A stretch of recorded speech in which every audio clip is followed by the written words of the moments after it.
16. 내려놓기. 행복해지기 위한 매우 간단한 비결이 있습니다. 지금 이 순간 당신의 요구사항을 내려놓기만 하십시오. 당신이 자신에게 무엇을 하라고 요구하든 하지 말라고 요구하든 요구사항이 있을 때마다 그것은 곧 고통입니다. 당신의 요구사항들은 당신을 조건에 얽매이게 하고 꿈의 상태로 묶어두는 역할을 할 뿐입니다. 문제는 요구가 있는 곳에서는 항상 있는 그대로의 진실을 완벽하게 놓치게 된다는 점입니다. 아무리 고매한 요구라도, 심지어는 사랑을 위한 요구라도 이 점에서는 크게 다르지 않습니다. 당신이 미묘한 방식으로 사랑받고 싶어 하고 그 사랑을 얻었다고 할지라도 그것으로는 늘 충분치 않을 때가 많습니다. 돌아서면 또 요구가 생겨나고 그래서 늘 사랑에 목마르게 그래서 늘 사랑에 목말라 합니다. 요구를 내려놓으면 바로 그 순간부터 사랑이 이미 여기에 존재한다는 걸 알아차리게 됩니다. 마음은 자신의 요구사항을 내려놓기를 두려워합니다. 마음은 요구사항을 내려놓으면 자신이 원하는 걸 얻을 수 없게 될 것이라고 생각하기 때문입니다. 요구한다고 해서 일이 이루어지는 건 아닙니다. 일이란 그런 식으로 전개되지 않습니다. 평화를 쫓기를 그만두십시오. 사랑을 쫓기를 그만두십시오. 그러면 당신의 가슴이 뿌듯하게 차오를 것입니다. 더 나은 사람이 되기를 애쓰지 마십시오. 그러면 당신은 더 나은 사람이 될 것입니다. 용서하려고 애쓰지 마십시오. 그러면 용서가 일어날 것입니다. 멈추십시오. 그리고 고요해지십시오. 지금 이 순간에 대한 모든 요구사항을, 당신 자신과 다른 사람들에 대한 요구사항을 내려놓으면 즉각적으로 깨달음이 찾아옵니다. 그걸 내려놓는 데는 1초에 몇 분의 1도 걸리지 않습니다. 아무런 한계도 짓지 않고 행한다면 매우 간단한 일이 아닐 수 없습니다. 하지만 당신이 초월적인 순간을 경험하고 그리하여 당신 자신과 세상에 대해 뭔가를 요구하기 시작하면 당신은 다시 혼돈에 빠지고 맙니다. 존재의 진정한 본성이 그 순간부터 모호해져 버리기 때문입니다. 그건 자기 주머니에 보석을 갖고 있으면서도 그걸 모르는 채 자신이 거지라고 주장하는 사람과도 같습니다.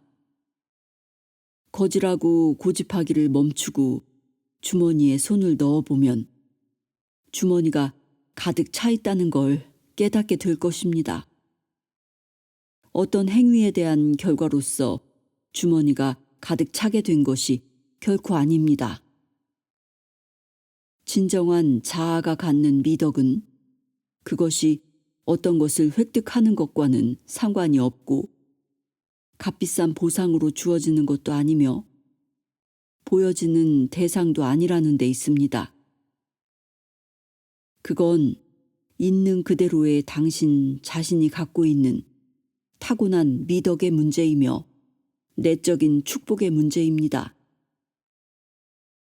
그것을 깊이 경험하기 위해서는 대답으로서가 아니라 하나의 질문으로서 존재 자체가 되어 깊이 가라앉아 있기만 하면 됩니다. 이런 축복의 상태가 저의 진정한 본질이라는 게 가능하기나 한 일입니까? 제가 어떻게 저 자신을 가치 있는 인간이니 가치 없는 인간이니 사회적인 역할에 따라 규정하는 잘못을 저지를 수가 있었던 거죠? 각자의 본성 안에, 모든 존재의 본성 안에 감추어 있는 지복을 제가 지금껏 간과해 왔던 건가요? 이러한 지복은 만질 수가 없는 것이어서 감추어진 것처럼 보일 수 있지만 본질상으로는 감추어질 수가 없는 것입니다. 우리가 마음의 구조만을 바라보고 무엇이 그러한 구조를 가능하게 하는지를 바라보지 않기 때문에 놓치고 간과하는 것이죠.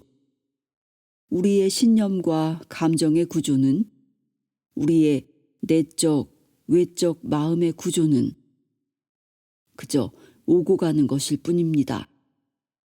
깨어있는 공간만이 계속해서 남아 있습니다. 당신 안에는 마음의 구조가 자리한 것보다 훨씬 더 넓은 공간이 존재합니다. 당신의 진정한 본질은 당신이 얻을 수 없는 유일한 것입니다.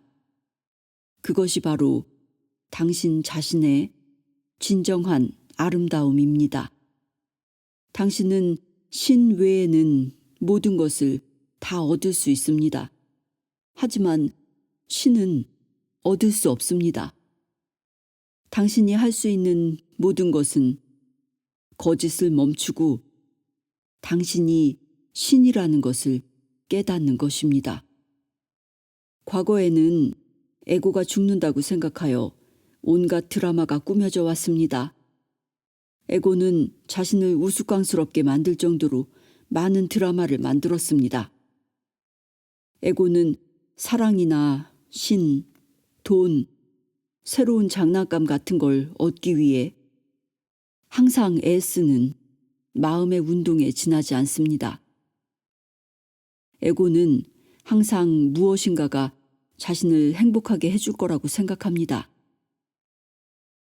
에고가 얻을 수 없는 유일한 것은 당신 자신의 진정한 본성입니다.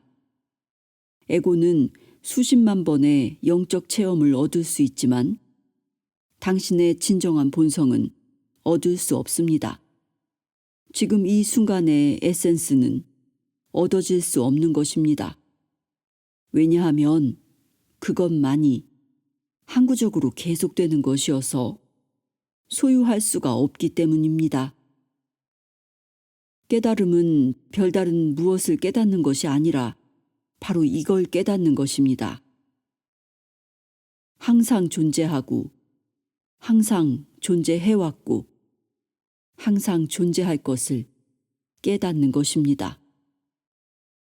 깨달음을 얼핏이라도 엿보고 경험한 사람은 자기의 생명을 바쳐 얻으려고 애써왔던 걸 사실은 이미 갖고 있었다는 것을 알고 충격을 받고 놀라게 됩니다. 그건 자기 주머니 속에서 보석을 발견한 거지와 흡사합니다. 그 사람은 다른 사람의 주머니만을 바라보고 살아왔기 때문에 자기 주머니에 손을 넣어볼 시간을 갖지 못했을 것입니다. 우리의 마음이나 손을 구루의 주머니 속에만 넣으려고 할 때도 이런 일이 일어납니다. 우리는 그나 그녀의 주머니 속에 다이아몬드가 있다는 걸 알고 그 옆에 함께 있기를 좋아합니다. 하지만 당신이 다음과 같이 말하는 걸 들을 기회가 주어지지 않는다면 아무리 스승 옆에 붙어 있어 봤자 헛것입니다. 그대의 주머니 속도 살펴보라. 당신의 내면을 살펴보고 똑같은 보석이 있지 않은지 조사해보라. 그러자면 준비가 되어야 합니다. 다른 사람의 주머니에 손을 집어넣는 게임일랑 그만 맞춰야 할 준비가 되어야 합니다. 그렇지 않으면 당장 당신 자신의 주머니에 손을 넣어보고는 오, 멋지군! 하고 감탄하면서도 여전히 다른 사람의 다이아몬드를 찾고 구하는 일을 계속할 수 있기 때문입니다. 나는 자신의 본성을 깨달았으면서도 여전히 다른 사람의 주머니를 눈여겨 탐하면서 그 게임을 중단할 준비를 갖추지 못하는 많은 이들을 보았습니다. 너무나 익숙해진 그 게임을 이젠 그만 멈추어야 합니다. 당신이 쫓고 있는 것이 사랑이든 돈이든 깨달음 자체이든 그것은 당신의 정체성이 되어 이 세상에서 당신이 누구인지를 아는 수단이 되고 맙니다. 그걸 내려놓을 준비가 되지 않는다면 아주 값진 존재의 보석을 발견할 때에도 낡은 습관을 버리지 못함으로써 귀중한 보석을 포기하게 되는 경우가 생깁니다. 얼마나 많은 사람들이 사소한 관계에 얽매여 그것을 버리고 떠나지 못하는지 모릅니다. 그것이 맞지 않다는 걸 알면서도 그것을 버리고 떠나면 자신이 어떻게 될지 모른다는 이유로 습관적으로 매달리곤 합니다. 난 지금의 이 일자리가 싫어. 하지만 어쩔 수 없지 뭐. 그거라도 붙들고 있으니까 그렇지. 그것마저 놓아버리면 난 어떻게 돼. 자신의 진정한 자아에 발을 들여놓기를 망설이고 피하는 이런 게임은 우리 사이에서 너무나 쉽게 찾아볼 수 있습니다. 당신은 당신이 결코 전모를 드러내지 못하는 불가해한 신비입니다. 이러한 신비에 눈뜬다는 건 대단한 기쁨이 아닐 수 없습니다. 무엇인가가 되는 게임에서 벗어날 준비를 하는 것은 당신의 진정한 됨됨이를 깨닫는 것만큼이나 중요한 일입니다. 당신은 행복해지고 자유로워질 것입니다. 하지만 당신의 게임은 끝나게 될 것입니다. 얼마 동안은 사람들에게 어떻게 말해야 할지, 무엇을 해야 할지 알 수 없게 되고 당신의 삶이 낯설게 여겨질지도 모릅니다. 이것이 바로 매우 신비로운 존재의 방식입니다. 나의 스승님은 자신의 진정한 됨됨이를 깨닫게 된 사람은 아기 붓다와 같다고 말씀하시곤 했습니다. 누군가 자신이 아닌 다른 사람이 되는 데에 그토록 바쁘게 설치던 사람이 깨닫게 되었다고 해도 깨달은 사람으로서 그는 아기와 다름이 없습니다. 이제 막 자궁에서 나온 아기가 어떻게 행동해야 할지를 알 리 없습니다. 그는 아기가 첫걸음을 떼어놓을 때처럼 뒤뚱거립니다.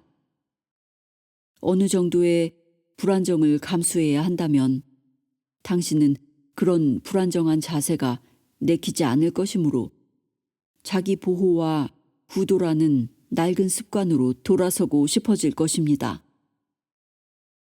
있는 그대로의 실상과 연인이 된다는 건 처음에는 매우 낯설고 기이한 일일 것입니다. 지금까지 익숙해진 사랑의 방식은 특정한 어떤 대상에 대한 사랑이었습니다. 하지만 있는 그대로를 사랑하는 새로운 경험을 하게 될 때 그것 역시 기이한 방식으로 친숙해지게 됩니다. 오랫동안 그런 방식으로 존재해왔다는 걸 알게 됩니다. 아주 멀고 먼 옛날부터 그래 왔었던 것 같지만 동시에 이제 막 태어난 것 같은 낯선 느낌이 들기도 합니다. 과거에는 아기 붓다들이 걸음마를 배울 수 있도록 해주는 사회적으로 공인된 사원들이 있었습니다. 그런 사원들은 깨달은 사람들이 머무는 보호지역이었습니다. 오늘날에는 많은 이들이 깨어나고 있어서 사원들이 감당할 수 없는 지경이 되었습니다. 그래서 깨어난 사람들이 자기에게 합당한 성스러운 공동체를 갖지 못하는 경우가 많아졌습니다. 깨어난 사람들이 걱정 없이 새로운 세계관을 펼쳐나갈 배경이 부족하게 된 것입니다. 오늘날 우리 사회에서는 성스러운 존재로 이제 막 태어난 사람도 별다른 적응 기간이 없이 알람 시계 소리에 잠이 깨어 새벽같이 일터로 가야 하는 경우가 적지 않습니다. 이래서는 방향 감각을 잃기 십상입니다. 하지만 사정이 그와 같습니다. 그러니 있는 그대로 내려놓으려는 의지를 갖는 것이 중요합니다. 깨달음이란 감추어질 수 있는 성질의 것이 아니기 때문입니다. 우리의 존재를 깨닫고 실현하는 것을 경험하고 또 점점 더 깊이 있게 체험한다는 건 대단한 파워를 가집니다. 이러한 깨달음이 시공간의 세상 속에서 기능하는 데에는 자연적인 성숙 과정이 있습니다. 아기가 어린이로, 어린이가 젊은이로, 젊은이가 어른으로 성숙되어 가듯이 깨달은 사람들도 그렇게 자신의 빛을 세상에 드러내게 되리라는 걸 믿고 나아가야 합니다. 17. 자비. 고통에는 두 종류가 있습니다. 그중 하나는 자연적인 고통입니다. 배고픔이나 육체적인 상해의 위협, 사랑하는 사람을 잃을 때 오는 심리적인 고통 등이 여기에 속합니다. 이런 고통은 피할 수 없는 것으로 이런 차원의 고통에 대해 자비심을 이야기하는 건 쉬운 일입니다. 배가 고프면 음식이 필요합니다. 하지만 심리적으로 고통을 당할 때는 그 고통이 펼쳐지기 위한 여유가 필요합니다. 다른 사람과 함께 이야기를 나눔으로써 그런 여유를 가질 수도 있고 자기 자신이 스스로 그런 여유를 가질 수도 있습니다. 이런 차원에서의 고통은 실제적인 것입니다. 마이스터 에크하르트는 이런 고통의 해결 방법에 대해 신랄한 이야기를 한 적이 있습니다. 당신이 명상의 황홀 상태에 빠져 있는데 이웃이 배가 고파 한 공기의 밥을 필요로 한다면 명상 상태에 빠져 있는 것보다는 이웃에게 한 공기의 밥을 가져다 주는 것이 신을 훨씬 더 기쁘게 하는 길이라는 것입니다. 이렇게 매우 소박하고 단순하게 자비심을 실천하는 데에는 기쁨이 따릅니다. 우리 자신의 진정한 본성이 깨어나게 되면 우리는 어떤 식으로든 이런 종류의 자비심을 의식적으로 실천하려고 하게 됩니다. 하지만 우리가 문자 그대로 우리의 진정한 본성에 깊이 감동을 받아 그것과 하나가 될 때는 누군가에게 도움을 줄 수 있는 순간을 만나는 것 자체를 기쁘게 생각하게 됩니다. 우리의 진정한 자아가 품고 있는 비이기적인 본성이 깨어나게 되면 이러한 본성은 어떤 것도 피하지 않는다는 것을 알아차리게 됩니다. 단지 그것뿐입니다. 다른 하나의 고통은 심리적인 고통으로 분리되었다는 내면의 마음가짐 때문에 만들어지는 것입니다. 분리불안. 이러한 고통이 모든 고통의 95에서 99%를 차지합니다. 이런 종류의 고통은 사람이 자신의 진정한 본성을 알지 못하기 때문에 생겨납니다. 우리의 진정한 본성에 대해 충분히 자각하게 된 사람의 가장 현저한 특징은 분리되지 않은 마음입니다. 깨달은 사람이라고 해서 배고픔을 다시는 경험하지 않는 것도 아니고 사랑하는 사람이 죽어가는데 슬픔을 느끼지 않는 것이 아닙니다. 그런 경험을 하게 되면 기분이 좋지 않은 건 마찬가지겠지만 애초에 슬픔을 훨씬 더 큰 슬픔으로 만드는 내면의 분열 상태는 느끼지 않습니다.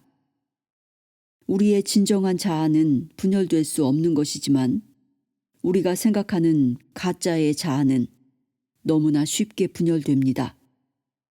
대부분의 고통은 이런 분열된 자아에서 나오는 것이며 우리의 마음 속에서만 존재합니다. 우리의 마음 속에서만 존재하는 걸 실제로 존재한다고 믿으면 그것은 신체의 나머지 부분에 신호를 보내고, 그러면 신체의 나머지 부분은 감정적인 상처와 찢어지는 듯한 아픔을 경험하게 됩니다. 윤회, 삼사라의 수레바퀴라고 하는 말을 들어보셨을 겁니다. 이는 내가 실제 한다고 믿는 거짓된 자아에서, 그러한 내적인 분열 상태에서 생기는 고통입니다. 이러한 고통은 주기적이고 기계적이며 우리의 개인적인 감정과는 상관없이 찾아옵니다. 우리가 원하든 원하지 않든 찾아오는 이 고통의 수레바퀴는 세상과 연관지어져 있습니다. 세상이란 대체로 윤회의 수레바퀴 위에서 작동하는 것이기 때문입니다. 윤회는 조건지어진 것들의 기계적인 펼쳐짐입니다.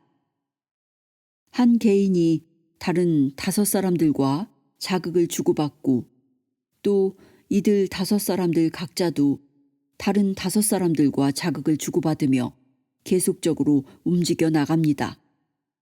바퀴의 살과도 같이 움직여 나가면서 많은 이들에게 영향을 주게 됩니다. 윤회의 수레바퀴에서 내린다는 건 바퀴를 실제로 움직이게 하는 유일한 것이 오해에서 비롯된 것임을 깨우치는 걸 뜻합니다. 자기 자신을 이런 감각들과 더불어 존재하는 것으로 생각하는 것 자체가 착각임을 깨우치는 것입니다. 우리는 그것이 실제로 존재하지 않기 때문에 윤회라고 부릅니다. 그건 우리의 양쪽 사이에서만 존재합니다. 우리의 문화권에서 우리는 윤회의 고통을 고상한 것으로 여깁니다. 우리 자신을 풀어야 할 일종의 문제거리로 보는 걸 당연시하고, 그렇지 않다고 상상하는 건 신성모독이라고 여기기 일쑤입니다. 이러한 고통의 수레바퀴를 뛰어넘는 것, 나라는 것에서부터 깨어나는 것을 기대하고 사는 사람은 찾아보기 어렵습니다. 화성인들이 사는 땅에 착륙했다고 상상해 보십시오.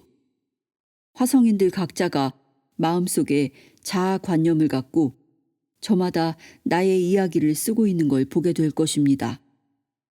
하지만 화성인이 아닌 당신은 그들 각자의 나에 대한 이야기가 그저 이야기일 뿐임을 선명하게 알아차릴 수 있습니다.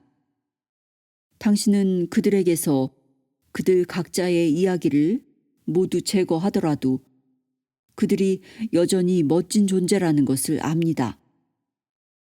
각성의 빛은 생명을 실제로 살아있게 하는 것이기 때문입니다. 이야기라는 건 이 빛을 취하여 조각조각 나누어 갖는 것일 뿐입니다. 모든 존재는 이 각성의 빛이지만 사람들은 모두가 자신들의 이야기를 자신들의 실상이라고 믿습니다. 이건 정신 나간 짓입니다. 그런데도 사람들은 자신들의 이야기에 사로잡혀 사는 걸 정상이라고 생각합니다. 그게 정상이라는 집단적인 동의가 있기 때문입니다. 에고에 미쳐서 사는 것이 정상으로 여겨지는 것입니다. 우리는 우리 자신에 대해 우리가 믿었던 이야기의 일부나 전부가 아닙니다. 진정한 우리 자신에게는 이야기가 없습니다.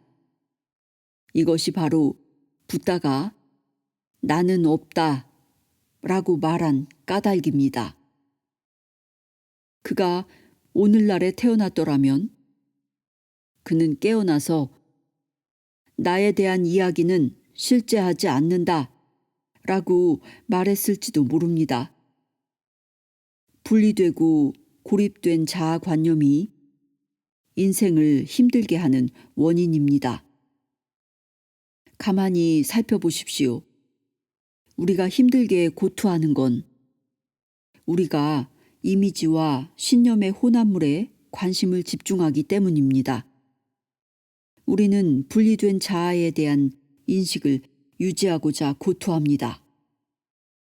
더 이상 힘들게 고투하지 않을 때 우리는 분리된 자아는 없다는 걸 깨닫습니다. 거기에 자아는 존재하지 않습니다. 그러니 자아에 대한 이런 인식은 명사가 아니라 실제로는 투쟁이라 불리는 동사입니다. 그리고 투쟁할 때는 고통을 받게 마련입니다. 사람들은 왜 힘들게 투쟁할까요? 당신 자신을 위하는 마음이 없다면 투쟁하지 않을 것입니다.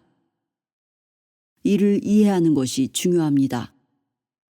영적인 것을 추구하는 사람들은 대개가 나는 왜 그냥 내려놓질 못하지?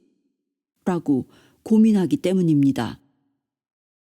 당신이 있는 그대로 내려놓지 못하고 매달리는 것은 거기에서 무엇인가 유익한 것을 얻게 된다고 믿기 때문입니다. 그로 인해서 가짜의 나를 진짜로 생각하게 되는 경험을 하게 됩니다. 내가 되는 경험은 100% 끔찍한 경험인 것이 아니라 무엇인가 만족스러운 것이 있게 마련입니다. 시간의 경계 안에 있는 자아의식에는 일시적이지만 대단한 경험이 있을 수 있습니다. 분리된 자아를 매우 긍정적으로 인식하게 되는 여러 가지 경험이 있습니다. 예를 들어봅시다. 당신이 이웃들과 카드놀이를 해서 이긴다면 이웃들과 헤어질 때 매우 기분이 좋을 것입니다. 주식 투자로 돈을 벌어서 부자가 되었다면 매우 기분이 좋겠지만 다음 해에는 다 잃어버릴 수도 있습니다. 치유사나 영적인 교사에게 배우러 다니면서 진보하는 느낌을 갖고 살 수도 있습니다. 삶이 더 나아지고 있다고 느끼겠죠. 하지만 그것 역시 거짓된 행복이며 진정한 행복이 아닙니다. 거짓된 행복은 일종의 황홀 상태이며 에고의 기만입니다. 깨달음은 자유를 선물해주고 자유는 있는 그대로 받아들이는 것과 뗄 수 없는 관계에 있습니다. 매우 단순합니다. 깨달음은 있는 그대로의 상태에 한오라기의 저항도 보이지 않는 것에 다름 아닙니다. 깨달은 자는 이야기를 꾸미는 데에는 관심이 없습니다. 이야기의 끝입니다. 있는 그대로의 상태에 전혀 아무것도 저항하지 않는 것보다 더한 자유가 있을까요? 하지만 있는 그대로의 상태에 더 이상 투쟁하지 않으려면 자기 이미지, 자기 견해, 자기 생각, 자기 정체성에 집착하지 않아야 합니다. 영적인 구도자들은 자기 정체성을 포기하고 싶어 하면서도 자신들의 견해에, 자신들의 세계관에 집착하는 경향이 있기 때문에 이걸 이해하는 것이 매우 중요합니다. 하지만 그런 것들을 그대로 안고 살면서 깨달을 수는 없는 일입니다. 깨달음이란 자기 견해가 없는 상태이기 때문입니다. 깨달은 사람에게는 일정표가 없습니다. 세상이나 자기 자신이나 다른 사람들에게 요구하는 것이 없고 있더라도 크지 않습니다. 깨달은 사람은 중심이 없는 것처럼 보입니다. 깨달은 사람은 그저 사랑할 뿐입니다. 나라는 상이 있으면 중심이 있게 됩니다. 그리하여 일어나는 모든 일들이 나에게 일어난다라고 생각하게 됩니다. 나는 온 우주의 드라마 속에 자리한 중심적인 플롯입니다. 나라는 상을 갖고 있는 사람은 존재의 매 순간, 심지어 꿈을 꿀 때조차 스타로서 역할극을 펼칩니다. 그래서 자기가 세상의 중심인 것처럼 살아갑니다. 모든 것이 그 중심과 연결되고, 그래서 일어나는 모든 일들을 자기 개인과 관련시켜 생각합니다. 하지만 진실은 그렇지 않습니다. 어디에도 중심은 없습니다. 일어나는 모든 일은 그저 일어나는 것일 뿐입니다. 자신과 세상을 바라보는 수많은 인식의 관점들이 존재하지만 거기에 중심은 없습니다. 각자의 개인적인 몸 안에 초점이 존재할 수 있지만 그 초점을 만물의 중심이라고 생각하는 건 망상일 수밖에 없습니다. 지구가 우주의 중심이며 다른 천체가 지구를 돌고 있다고 생각하던 시절이 있었습니다. 그와 마찬가지로 우리는 다른 모든 생명체들이 우리를 중심으로 돌고 있다고 생각하기 일쑤입니다. 자비심을 발휘하는 것이 다른 사람의 거짓된 이야기 속에 참여하는 것일 수 있다는 것에 대해 생각해 본 적이 있으신지요? 내가 당신의 이야기를 꾸미는 일을 도와주겠다. 그러면 당신도 나를 도와주겠지? 그러면 우리는 견고한 유대감 속에서 하나가 되는 거야. 그렇게 공모를 하기 쉽습니다. 하지만 내가 말하는 자비심은 그런 것이 아닙니다. 내가 말하는 자비심은 진실의 헌신입니다. 이러한 자비심이 베풀어지는 첫 번째 대상은 자기 자신입니다. 세상에는 자기가 아닌 다른 사람들에게 자비를 베풀어 세상을 구하기를 바라는 사람들이 많습니다. 하지만 그들은 자기 자신에게 자비를 베풀 생각은 하지 않습니다. 왜냐하면 자기에게 자비를 베풀면 중심이 없어져 버릴 것이기 때문입니다. 궁극의 자비는 중심을 제거하는 것입니다. 중심을 제거하면 거기에는 자유만이 남게 됩니다. 깨어남으로써 누리는 자유, 본래적인 나로 존재할 수 있는 자유, 영의 자유. 이 자유는 이야기를 잘 쓰려고 애쓰면서 이야기에 살아있는 화신이 되는 것과는 전적으로 다릅니다. 그러니 자비심의 으뜸가는 반론은 진실의 헌신입니다. 우리 자신뿐만 아니라 다른 사람들을 위한 최상의 자비는 진실을 밝히는 것입니다. 그러한 자비 속에서 우리는 우리 자신을 위하는 것이 곧 다른 사람들을 위하는 일임을 저절로 깨닫기 시작합니다. 진정한 당신은 당신이 쓰는 이야기가 아님을 깨우치게 될 때 당신은 다른 사람들을 어떻게 바라보게 될까요? 그들 역시 그들이 쓰고 있는 이야기가 아닙니다. 그들 역시 영입니다.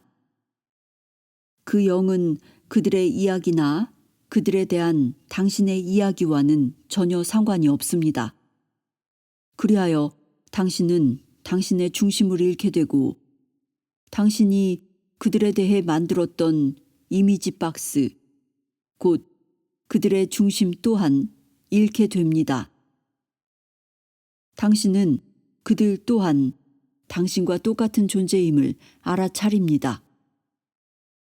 바로 이것이 깨달음이란 개인적인 일이 아니라고 말해지는 이유입니다.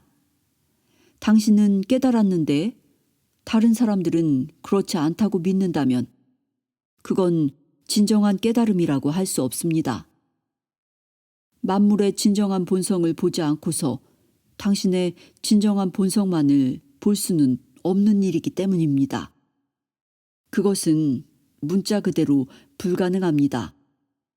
이렇게 나와 너를 하나로 보는 것만이 지극한 자비의 행위이고 사랑의 행위입니다. 진정한 사랑은 그 무엇도 요구하지 않습니다. 있는 그대로 받아들입니다. 그러니 진정한 사랑의 행위는 있는 그대로 내려놓는 행위, 내맡김, 서렌더의 다름 아닙니다. 자비심은 모든 것을 있는 그대로 내려놓습니다. 하지만 우리가 무엇인가를 얻는 일을 내려놓을 뿐이라면 그건 진정한 내려놓음이라고 할 수 없습니다. 영적인 구도자들은 모든 것을 다 내려놓으면 축복이 올 것이고 깨닫게 될 것이라는 열정을 품곤 합니다. 그것은 마치 내게 1달러를 줄 테니 넌 나에게 100만 달러를 줘 라고 말하는 것과 흡사합니다. 진정한 내려놓음은 그런 것이 아닙니다. 진정으로 내려놓으려고 작정한 사람은 이렇게 말할 것입니다. 돈 문제에서 날 해방시켜줘. 나는 진실로 그것이 필요치 않아. 난 아무것도 소유하지 않는 기쁨을 경험하고 싶어. 내려놓음은 우리 자신에 대한 이야기 만들기를 포기하는 것입니다. 여기에는 어떻게 깨달을 것인지에 대한 이야기도 당연히 포함되어야 합니다. 우리는 우리의 이야기가 어떠한 진실도 담고 있지 않다는 걸 알아차리게 됩니다. 이야기를 진실이 되도록 고칠 수 있는 방법은 없습니다. 픽션을 진실로 변경시킬 수는 없는 일입니다. 우리는 이야기를 더 좋게 혹은 더 나쁘게 만들 수 있지만 아무리 뜯어 고쳐도 여전히 픽션일 뿐입니다. 우리의 이야기가 시리즈로 이어지는 픽션이라는 걸 알아차리기 시작하면 우리는 깨어나서 외치게 됩니다.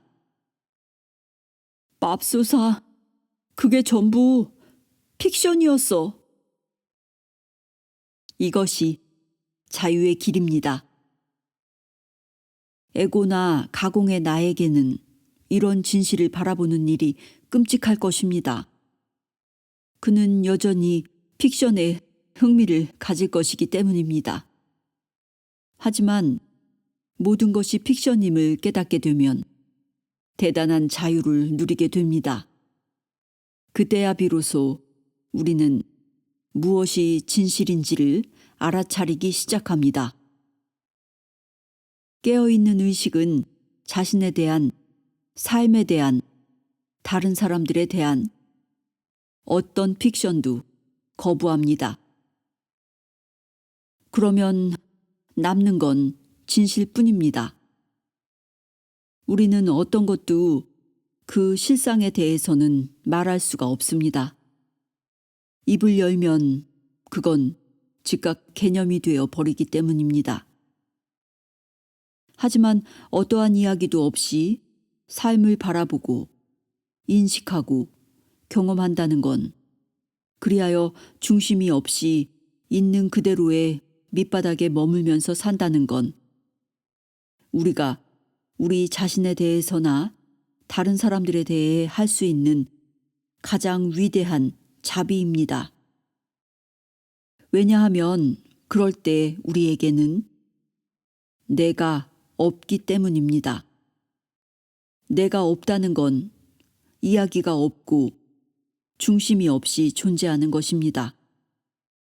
그것은 마음으로 사심이 없다라고 주장하는 것과는 다릅니다. 마음이 주장하는 비이기적인 생각이란 자기 희생에 대한 낭만적인 관념일 뿐입니다. 사심 없이 봉사한다고 하면서도 봉사하는 내가 남아있다면 그건 진실한 자비 행위라고 할 수 없습니다. 아무런 중심도 갖지 않는 상태를 마음속 아르마리로는 헤아릴 수 없습니다.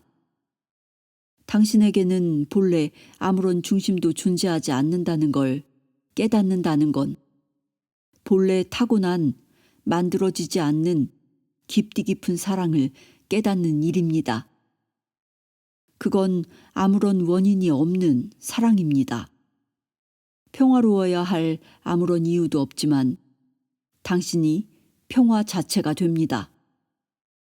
사랑은 항상 고통을 덜어주고 싶어 하지만 이야기의 깊이와 넓이를 덜어줌을 통해서가 아니라 이야기의 화자가 나라고 하는 환상일 뿐임을 깨닫는 것을 통해서입니다. 지금 이 순간의 시간 자체는 아무런 이야기도 품고 있지 않습니다. 지극히 단순합니다. 사람의 마음이 지금 이 순간을 복잡하게 만들 뿐입니다. 지금 이 순간을 충만하게 인식하는 건 어딘가 다른 곳에 존재해야 한다는, 무엇이 되어야 한다는, 어딘가로 가야 한다는 당신의 모든 일정표를 잃어버리는 일이기도 합니다. 지금 여기에 존재하는 것만으로도 무엇을 더하고 뺄 것이 없이 충분하다고 느끼는 일입니다. 당신은 당신이 어떤 문제거리가 아님을 알아차립니다. 당신의 이웃이나 세상 또한 마찬가지로 풀어야 할 어떤 문제거리가 아닙니다. 이것은 현재의 인간 의식 상태로 보아서는 대단한 혁명입니다. 당신 자신이 전혀 문제거리가 아닌 상태를 상상할 수 있겠습니까? 어떤 것을 문제라고 여기는 마음은 어떠한 것이든 생각의 움직임일 뿐입니다. 그렇게 알아차릴 때 세상의 모든 것은 사람들의 의식 상태가 반영된 일그러진 그림일 뿐 실제가 아니게 됩니다. 그러니 가장 큰 자비 행위는 내면에서 출발합니다. 자기가 더 이상 문제거리로 보여지지 않을 때 모든 이해를 초월한 평화의 상태가 찾아옵니다. 모든 이가 다 붓다라고 볼 수 있을 때 당신은 보이는 것 너머의 것을 보게 됩니다. 마더 테레사는 이런 말을 한 적이 있습니다.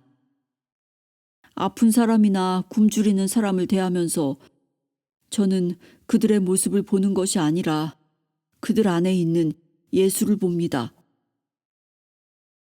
이것은 상투적으로 나온 영적인 발언이 아닙니다.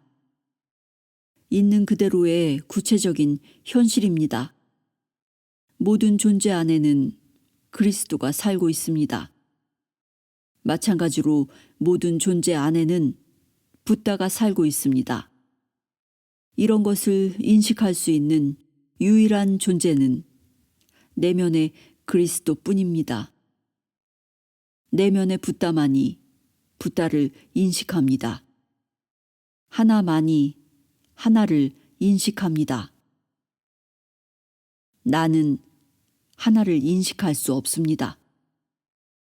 누구나 다 자신의 깨달은 바를 하루 24시간 동안 내내 라디오 주파수처럼 전달하고 있습니다.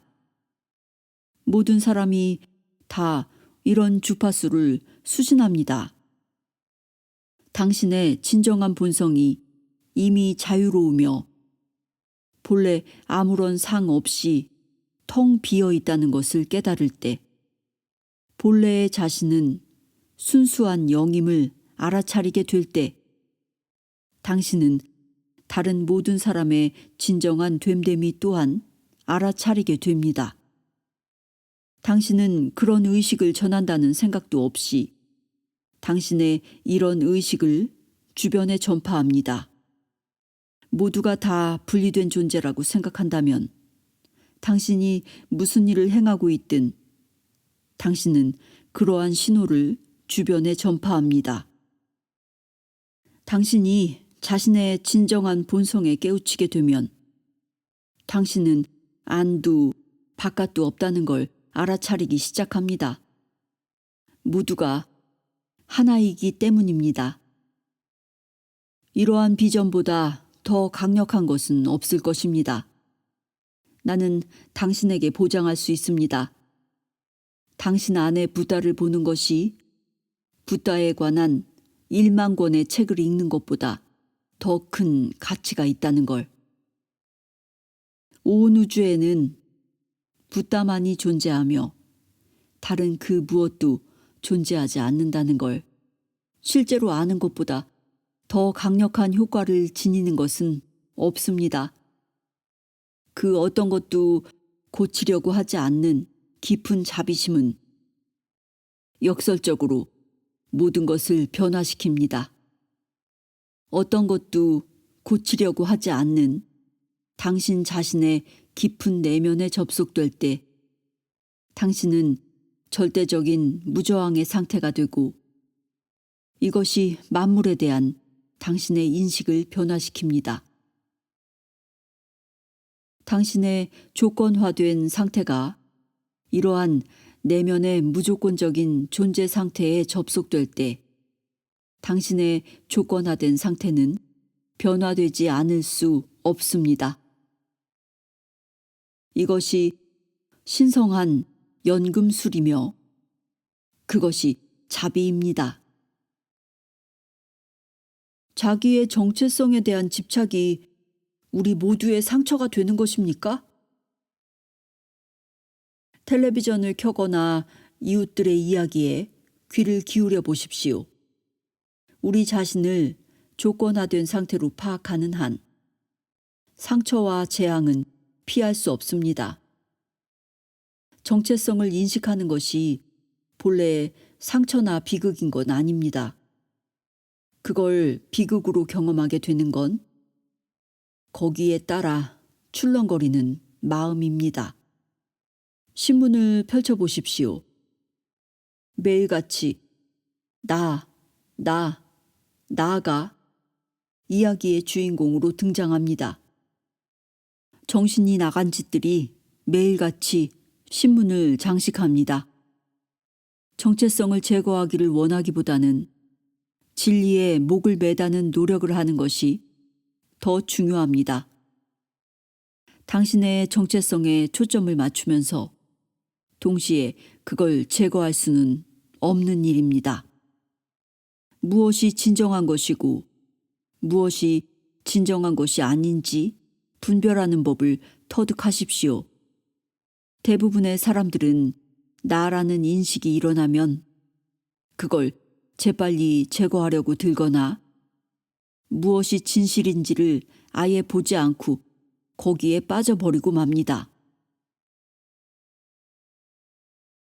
선생님의 경우는 어떻습니까? 나에게 흥미있는 것은 진실입니다. 그것이 흥미로운 유일한 것입니다. 그건 언제나 신선합니다. 다른 모든 것은 끔찍하게 지루합니다. 나에게는 일어나는 모든 일이 진실뿐입니다. 항구적으로 계속되는 유일한 것이 있는데 그건 언제나 붓다이고 언제나 하나입니다. 흥미를 갖고 지켜보면 무엇이 진실이고 무엇이 진실이 아닌지 분별할 수 있게 됩니다. 이것은 결과를 위해 애쓰는 것과는 매우 다릅니다. 결과를 위해 애쓰지 않을 때 무엇이 진실이고 무엇이 거짓인지를 깨닫는 것이 매우 흥미롭게 됩니다. 머리와 마음은 실제적인 일들이 행해지는 데에 큰 역할을 하는 도구 상자를 제공합니다.